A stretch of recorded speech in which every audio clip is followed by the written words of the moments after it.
Hello everyone, and welcome to History of the Ancient World.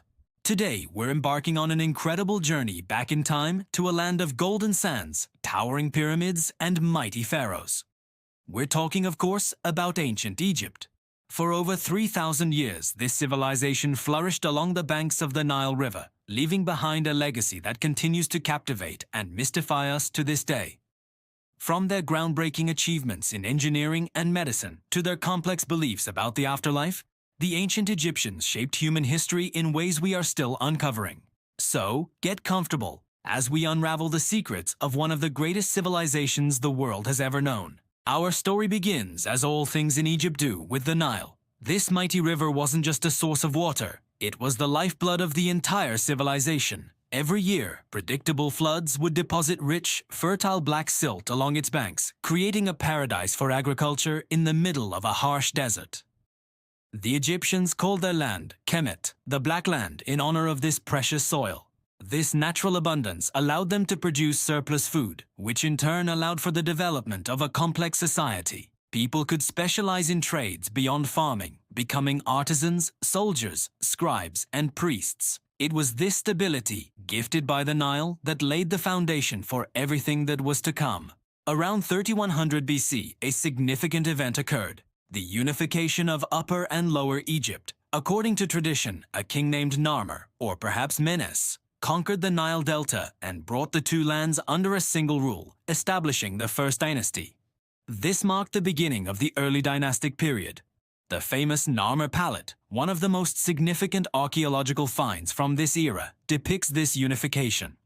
With one capital at Memphis, the pharaohs now governed a unified kingdom, setting the stage for an era of unprecedented power and prosperity known as the Old Kingdom. The Old Kingdom, often called the Age of the Pyramids, is perhaps the most famous period of Egyptian history. This was when the Great Pyramids of Giza were built, monumental tombs for pharaohs like Khufu, Khafre, and Menkaure. These weren't just piles of stone. They were cosmic engines designed to ensure the pharaoh's successful journey into the afterlife and his rebirth as a god. The construction of these structures required incredible organization, mathematical precision, and a massive workforce. It speaks volumes about the power of the pharaoh, who was seen not just as a king, but as a living god on earth, the intermediary between the divine and the mortal realms. His authority was absolute, and his duty was to maintain Ma'at, the cosmic order of truth, balance, and justice. After a period of instability known as the First Intermediate Period, Egypt was reunited, and the Middle Kingdom began. This era is often considered the classical age of Egyptian art and literature. The pharaohs of this time were seen more as shepherds of their people, rather than distant gods. They focused on strengthening the country's borders, launching major irrigation projects to increase agricultural output and expanding trade routes. Stories and texts from this period give us a deeper insight into the daily lives, values, and beliefs of the Egyptian people. It was a time of cultural refinement and administrative reform, strengthening the nation from within. However, this stability was shattered by the arrival of the Hyksos, a group of foreign rulers from Western Asia who took control of Lower Egypt. This marked the Second Intermediate Period. The Hyksos introduced new technologies to Egypt, including the horse-drawn chariot and composite bow, which, ironically, the Egyptians would later master and use to expel them.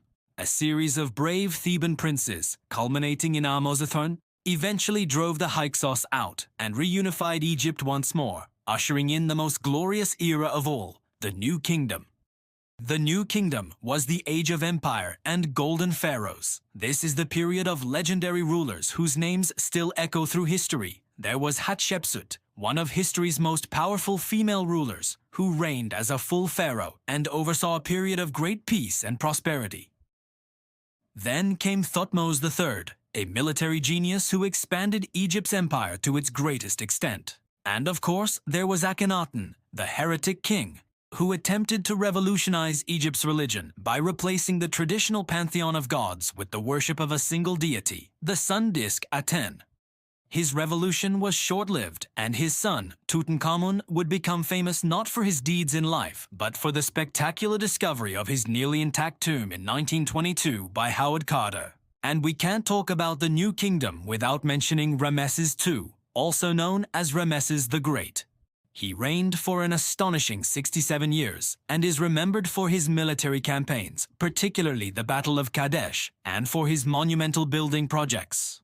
Temples like Abu Simbel and the Ramesseum stand as testaments to his power and his desire to leave an eternal mark on Egypt. His reign represents the peak of Egyptian imperial power and cultural influence. But what about the lives of ordinary Egyptians? For the common farmer or artisan, life revolved around family, their trade, and their devotion to the gods. Religion was woven into every aspect of existence. The Egyptians worshipped a vast pantheon of gods and goddesses, like Ra, the sun god, Osiris, the god of the underworld, and Isis, the goddess of magic and motherhood. They believed in a vibrant afterlife, which is why they went to such great lengths to preserve the body through mummification. They believed the soul, or Ka and Ba, needed a physical home to return to.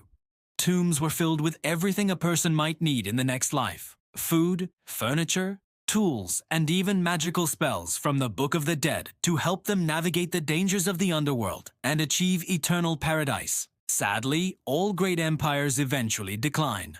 After Rameses the Great, a succession of weaker pharaohs, internal conflicts, and persistent invasions by foreign powers, including the Libyans and the Sea Peoples, began to erode Egypt's strength. By the late period, Egypt found itself frequently under foreign rule, first by the Persians, and then, in 332 BC, a new conqueror arrived: Alexander the Great.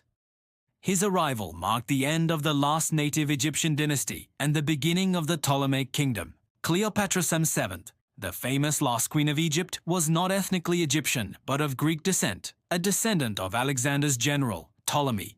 Her death in 30 BC and the subsequent absorption of Egypt into the Roman Empire finally brought the curtain down on 3 millennia of ancient Egyptian civilization as an independent power. Yet, the story of ancient Egypt didn't truly end. Its legacy is all around us. Their innovations in mathematics and geometry helped build the pyramids. Their medical knowledge was renowned in the ancient world. Their system of writing, hieroglyphics, once a mystery, was finally deciphered using the Rosetta Stone, unlocking a treasure trove of knowledge.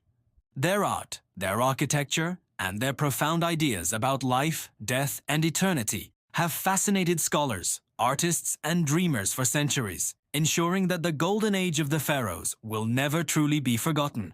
Thank you so much for joining us on this whirlwind tour of ancient Egypt. It's a subject so vast we could spend a lifetime exploring it. If you enjoyed this journey through history, please give this video a thumbs up and consider subscribing to History of the Ancient World for more deep dives into the civilizations that shaped our past. Don't forget to hit that notification bell so you won't miss our next adventure. Thanks for watching, and we'll see you next time.